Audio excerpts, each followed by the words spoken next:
Hi மக்களை, good morning, வணக்கம். வாங்க. ஓம் ஸ்ரீ கலைகர்ஷித்தர் நமோ நமக. ஓம் ஸ்ரீ கலைகர்ஷித்தர் நமோ நமக. ஓம் ஸ்ரீ கலைகர்ஷித்தர் நமோ நமக. நமோ நமக. நமோ நமக. வாங்க வீடியோக்குள்ளே போகலாம். ஒரு சின்ன ஒரே நிமிஷம் என்னன்னா, தண்ணி பைப்பில் திருப்பி விட்டேன்.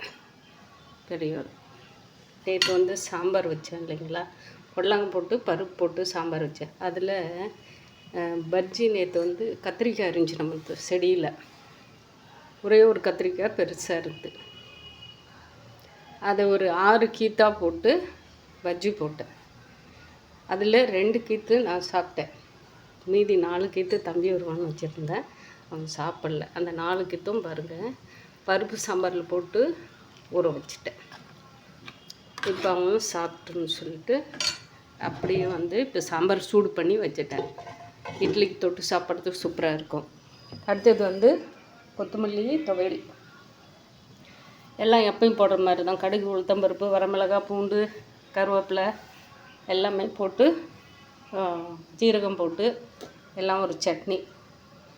இது அதை விட இன்னும் என்ன பெட்டருன்னா, வரகரிசி, தெனரிசி, வெள்ளை சோளம், கேரளா செவப்பரிசி கொட்டரிசி இருக்கு இல்லைங்களா, அந்த கொட்டரிசி, உளுந்து, உடச்சி உளுந்து, கருப்பு உளுந்து போட்டு, கம்பு, ராகி போடல. ஏன்னா கம்பு ஆல்ரெடியாக 2 நாளும் ராகி தோசை, ராகி இட்லி சாப்பிட்டு செமையாக இருந்து.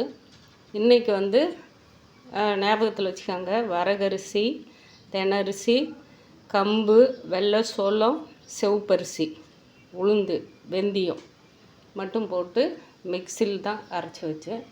இட்லி ஊற்றி வச்சுருக்கிறேன். எப்படி இருக்குன்னு சொல்லிட்டு பார்க்கலாங்க. பாருங்கள், சூப்பராக இருக்குது. தண்ணியில் கையில் தொட்டு பார்க்குறதுக்கு இந்த இடத்துல இருக்குது.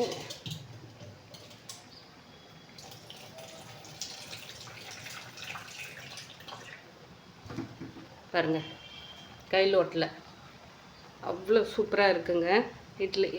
இது நம்ம இந்த சட்னிக்கு இதுக்கு மேக்ஸிமம் நமக்கு புளிச்சட்னி, காரச்சட்னி, புளிச்சட்னி, காரச்சட்னின்னா காரம் கம்மியாக போடுவோம்ப. இது காரம் அதிகமாக போட்டு புளி கம்மியாக போட்டு கொஞ்சம் இனிப்பு சேர்த்துவோம்ப. புளிச்சட்னின்றது புளிப்பு நிறைய போடுவோம்ப, காரமும் புளிப்பும் ஈக்குவலாக இருக்கும். அதுக்கு தான் புளிச்சட்னி. இது பாருங்கள், செமையாக இருக்குதுங்க. இட்லிக்கும் இந்த சட்னிக்கும் எப்படி இருக்கும். இது நம்ம ஒவ்வொன்றா செஞ்சு சாப்பிட்றதுக்கு வாரத்தில் ஒரு டைமு இந்த மாதிரியும் செஞ்சு சாப்பிட்டுக்கலாங்க. இதுவும் என்னென்ன நன்மைகள்னு சொல்லிட்டு எல்லா டைம்லேயும் எல்லா மக்களும் சொல்லிட்டு இருக்கிறாங்க. இதுதான் இன்றைக்கி 80% எடுத்துருக்குறாங்க, உணவுக்கு எல்லாமே எடுக்கிறாங்கன்ற நினச்சிட்டு இருக்கேன். ஆனால் அது அவங்களோட மனப்பொறுத்து, அந்த மனசு காரணத்தோடு ஏற்றுக்கிற பக்கம்தான். டேஸ்ட்டு பார்க்குறாங்க. இது செஞ்சு சாப்பிட்டு நீங்கள் பாருங்கள், அப்போ டேஸ்ட்டு எப்படி இருக்கும். என்ன நம்ம வெறும் இட்லி வெள்ளை அரிசி போட்டு வெள்ளை உளுந்து போட்டு இட்லி செஞ்சு சாப்பிட்றதுக்கும், இது எல்லாம் நம்ம ஒரு 4 வகை சேர்ந்து தானியங்களை சேர்த்து நம்ம செய்யும்போது இன்னும் எவ்வளோ டேஸ்ட்டோட நம்ம ஆரோக்கியம்தான் முக்கியம். மக்களை நம்ம உழைக்கிற உழைப்புக்கு இது உண்மையான நிஜம். இதை எடுத்து நீங்களும் இந்த மாதிரி இட்லி, தோசைக்கு எல்லாமே சேர்ந்து ஒரு வகை நம்ம ஒரு வாரத்தில் அந்த மாதிரி உப்புமா, பொங்கல், வெண்பொங்கல், இதில் நான் சேர்த்துருக்கிற தானங்கள் 2 வகை மட்டும் எல்லாமே உப்புமா செய்யலாம். வெள்ளை சோளத்துலேயும் செய்யலாம். எல்லாமே நம்ம ரவை மாதிரி வடித்து வச்சுட்டு செய்யலாம். குழந்தைங்களுக்கும் கொடுக்கலாம், நம்மளும் சாப்பிட்லாம். பாய் மக்களே, இன்றைக்கி நிறைய வேலை இருக்குது. கொத்தமல்லி, புதினா இதெல்லாம் வாங்கிட்டு வந்துக்கிறேன். முருங்கரை எல்லாம் பொடி பண்ணுறதுக்கு எல்லாம் நம்ம கட் பண்ணி தண்ணியில் அலசி போட்டு நவுலில் போடணும். அதனால் அது ஒரு வீடியோவாக காட்டுறேன். இப்போ நீங்கள் இந்த மாதிரி செஞ்சு நீங்களும் சாப்பிட்டு பாருங்கள். நானும் சாப்பிட போகிறேன். பாய் மக்களை, தட்டில் போட்டு இந்த அக்கா ஏங்க ஆட்ட மாட்டேங்கிறாங்க அப்படின்னு நினைக்காதீங்க. ஏன்னா நான் இப்போ கையில் செல்லை எடுத்துகிட்டு தான் பிடிச்சிட்டே இருக்கேன். நான் என்ன வந்து சும்மா திட்டு சாப்பிட்ணும். அதனால் கடைக்கு போகும்போது தான் எப்பவுமே சாப்பிடுவேன்.